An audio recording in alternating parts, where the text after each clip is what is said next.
नमस्कार, जय भीम साथियों। दैनिक दस्तक पर आपका स्वागत है। मैं हूं आपका होस्ट जेपी गौतम। साथियों, उत्तर प्रदेश में इस समय 9 सीटों पर उपचुनाव चल रहा है और उसके प्रचार की जो गति है, हर पार्टी अपने अपने हिसाब से उसको चला रही है। बहुजन समाज पार्टी में इस समय प्रचार की कमान में अगर आपको कोई चेहरा नजर आ रहा है तो उस शख्स का नाम है प्रोफेसर इंदु चौधरी। और उसके बाद अगर आपको दूसरा नाम तलाशना है तो वो आपको दिखेंगे प्रदेश अध्यक्ष विश्वनाथ पाल जी। यहाँ मैं साथियों आपको प्रदेश अध्यक्ष के इतर बात करूंगा और वो बड़ा चेहरा है प्रोफेसर इंदु चौधरी, जिन्हें आप भली भांति जानते हैं, पहचानते हैं और उनका बड़ा नाम इस समय देश की राजनीति में उभर रहा है, क्योंकि बहन जी ने उनकी मेहनत को सराहते हुए उनको यूपी में संसद का चुनाव लड़ाया था और अब उनकी मेहनत लगातार जारी है। कठेरी विधानसभा में उन्होंने गांव गांव, मोहल्ले मोहल्ले, गली गली में बहुजन समाज पार्टी का जो झंडा है, चुनाव चिन्ह है, बहुजन महापुरुषों की जो विचारधारा है, उसको पहुंचाने का काम वो लगातार कर रही है।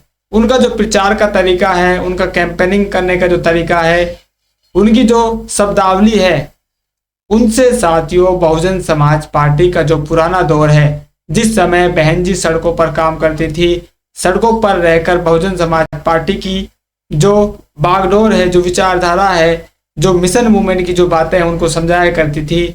आज प्रोफेसर इंदु चौधरी के प्रचार से बहन जी की पुरानी यादें ताजा हो रही हैं। आपके सामने कुछ तस्वीरें पेश कर रहे हैं। इन तस्वीरों में आप देखिए किस तरह से प्रोफेसर इंदु चौधरी ने बहुजन समाज पार्टी का जो चुनाव प्रचार है उसको थामे हुआ है। और बीएसपी इस समय साथियों अगर चुनाव प्रचार में नजर आ रही है तो उसका बड़ा चेहरा प्रोफेसर इंदु चौधरी इस समय बनी हुई है। आप पहले इन तस्वीरों को देखिए। प्रोफेसर इंदु चौधरी झुग्गी झोंपड़ियों में जाकर, नीम के पेड़ के नीचे, प्लास्टिक के कट्टों से बनी दरी पर बैठकर, अगर दरी भी नहीं है, अगर कुर्सी भी नहीं है, तो जिस तरह से उसका समाज वहां पर इकट्ठा है, उनकी भांति वो नीचे बैठकर अपने समाज को समझाने का काम कर रही है। आपके सामने साथियों तस्वीरें हैं और ये तस्वीरें खुद प्रोफेसर इंदु चौधरी के अकाउंट से साथियों जारी की जा रही हैं। वो जहां जहां भी प्रचार कर रही हैं, इन तस्वीरों के माध्यम से इस प्रचार को वो बहुजन समाज पार्टी के एक एक व्यक्ति की आंखों के सामने इस प्रचार कैंपेन को वो पहुंचा रही है, क्योंकि इस संचार क्रांति में साथियों कोई भी बातें हैं वो ज़्यादा छिपती नहीं है।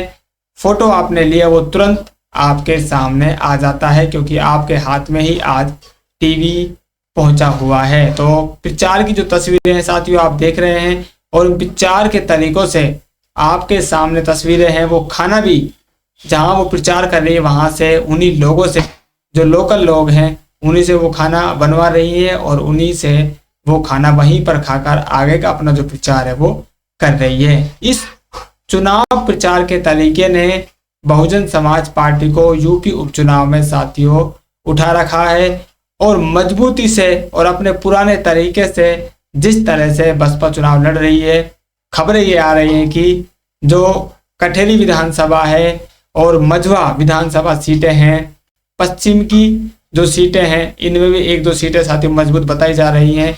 लेकिन जिन सीटों पर विश्वनाथ पाल जी और प्रोफेसर इंदु चौधरी प्रचार कर रही हैं, इन सीटों पर खबर ये आ रही है कि ये 100% बसपा के खाते में जा रही हैं और उपचुनाव से ही बसपा 2027 में वापसी करने जा रही है, जिसका सबसे बड़ा हाथ अगर किसी का होगा तो वो होगा प्रोफेसर इंदु चौधरी और विश्वनाथ पाल जी। बहन जी की साथियों आपके सामने कुछ पुरानी तस्वीरें हैं, जब बहन जी कैडर कैंप के माध्यम से गांव गांव में जाकर बहुजन विचारधारा को जन जन तक पहुंचाने का काम कर रही थी। आज उसी दौर में साथियों प्रोफेसर इंदु चौधरी हमको दिखाई दे रही है।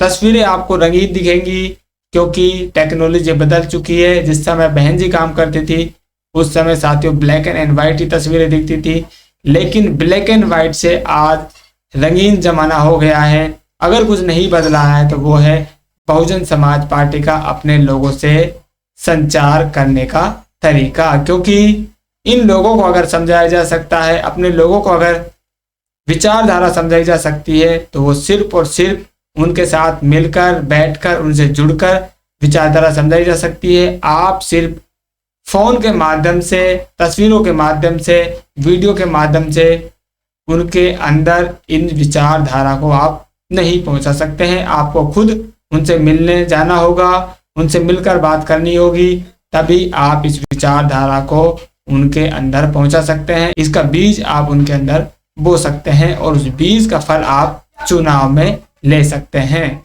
केवल शिक्षा के ऊपर ही काम नहीं किया, गांव देहात में रहने वाले लोग, आप लोग मजबूत हों इसके लिए गांव में भूमि जो है वो पट्टा पे दिलवाई। ये केवल बहन जी के शासनकाल में हुआ। आज तक किसी सरकार में ऐसा नहीं हुआ कि जो लोग भूमिहीन थे उनके पास खेती किसानी करने के लिए जमीन हो। हमारे बाप दादा हरवाही तो करते थे बेटा। हम लोग कौन सा धन्ना सेठ के परिवार के हैं? अभी एक पीढ़ी तनी पीछे चली जा तो हरवाइये तो करत रहने, हमार माई लोग नारे तो काटत रहनी, यह तो काम रहा और काम कर रहा है। एक अलावा तो कोनो काम ना रहा ना, सब अपनी अपनी जाति के पैसा में लगे हुए थे। लेकिन धन्य है बहन जी का, धन्य है मान्यवर कांसीराम साहब का, धन्य है कि बहुजन समाज पार्टी का, जिसने आपकी और हमारी समस्या को जाना, हम लोगों को जमीन पट्टे पे दिया। और इसके साथ ही साथ बहन जी ने तमाम जो आपके जैसे युवा बच्चे हैं, आप लोगों को पढ़ाने के लिए फ्री में कोचिंग सेंटर खुलवाए। जैसे अंबेडकर भवन, तमाम सभी जिलों में लगभग एक अंबेडकर हॉस्टल बनवाया। लखनऊ में भागीदारी भवन है बहन जी बनवाया। शिक्षा के ऊपर जितना काम बहन कुमारी मायावती जी ने किया उतना आज तक किसी ने नहीं किया। बेटा ग्रेट चमार बोल करके नारा लगाना बहुत आसान है, लेकिन उसके पीछे की बहन जी का त्याग, तपस्या, समर्पण, उनका जो दूरदर्शी सोच है उसको समझ पाना बहुत मुश्किल है। आज जब हमारा समाज थोड़ा संपन्न होने लगा, चौथी बार जब पूर्ण बहुमत से हम लोग सरकार बनाए, तो कुछ लोगों के कान खड़े हो गए कि ये क्या हो रहा है, और तुरंत फूट डालना शुरू कर दिए। ये तोहन कुर्मी समाज के मनाई, तोहन काहे चमरौटी लगा हुआ, चला तू अपन पार्टी बना ला। तू निषाद भैया तू काहे उनके पीछे लगा हुआ, तू चला अपन पार्टी बना ला। ए राजभर भैया तू काहे उनके पीछे पीछे घूमता जाता है, चला तू अपन पार्टी बना ला। सब समाज को तोड़ तोड़ के सबके छोट छोट पार्टी बना के सबके राष्ट्रीय अध्यक्ष बनवा दिया गया। काम था हमारे समाज को मजबूत करना, यानी बहुजन समाज को मजबूत करना। और काम क्या होने लगा, बहुजन समाज कैसे पहले टूटे, और जब बहुजन टूटेगा तो धीरे धीरे बहन जी को कमजोर किया जाएगा। लेकिन एक बात का ध्यान रहे कि बहुजन समाज में भले तोड़फोड़ मचा लीजिए आप, लेकिन बहन कुमारी मायावती जी को तोड़ पाना इतना आसान नहीं है। क्यों? क्योंकि बहन जी के साथ में बहन जी के लोग हमेशा उनके साथ में लगे हुए हैं। बहुजन समाज के लोग उनका साथ कभी छोड़ने के लिए तैयार नहीं है।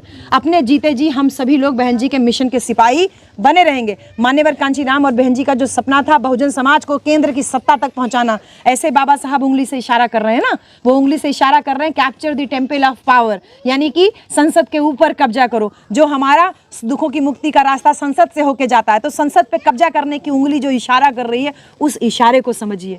उस संसद के पहले आपको पहले अपने यहाँ यूपी में अपनी इस कटेहरी विधानसभा को अपने कब्जे में करना है। ये हम सब लोगों का टारगेट है। बहन जी, हमारी बहन जी को कमजोर करने के लिए तमाम नेताओं में तोड़फोड़ मचाई गई और कमजोर करने का कोशिश किया गया। लेकिन आज अगर हम आज की बात करें तो ये बात के बहुत निक से समझला कि बहन जी अगर हैं, सही सलामत हैं, जिंदा हैं, तो ही हमारा सही सलामत हम लोग का हक अधिकार है। तो इस चुनाव प्रचार से साथियों बहुजन समाज पार्टी के जो उपचुनाव है वो बना हुआ है और 3-4 सीटों पर बहुजन समाज पार्टी वापसी करती हुई दिखाई दे रही है। लगभग सभी सीटों पर बहुजन समाज पार्टी आपको टक्कर में दिखाई देगी, लेकिन 3-4 सीटों पर साथियों बताया जा रहा है, जिसमें कठेरी और मजवा ये 2 बड़ी मजबूत सीटें हैं। और यहाँ पर बहुत ही कठिन जो चुनौती है वो अन्य पार्टियों के लिए बनी हुई है और बसपा इन 2 सीटों पर अपनी जो वापसी है वो 100% करने जा रही है। ये मीडिया वाले भी कह रहे हैं और साथ ही जो अंदरूनी जो खबरें आती हैं, जो ग्राउंड पर मौजूद होते हैं, उन लोगों की तरफ से भी इस तरह की जो बातें हैं वो निकल कर आ रही है। यूपी उपचुनाव में 9 सीटों पर क्या रिजल्ट रहने वाला है, आप साथियों कमेंट करके अपनी राय जरूर दीजिए। और प्रोफेसर इंदु चौधरी जिस तरह से प्रचार कर रही हैं, क्या इस प्रचार का तरीका उनका सही है इस डिजिटल इस आधुनिक दौर में? अपनी राय इस पर भी आप जरूर दें। फिलहाल इस अपडेट में इतना ही, मिलते हैं नई अपडेट में, तब तक के लिए जय भीम।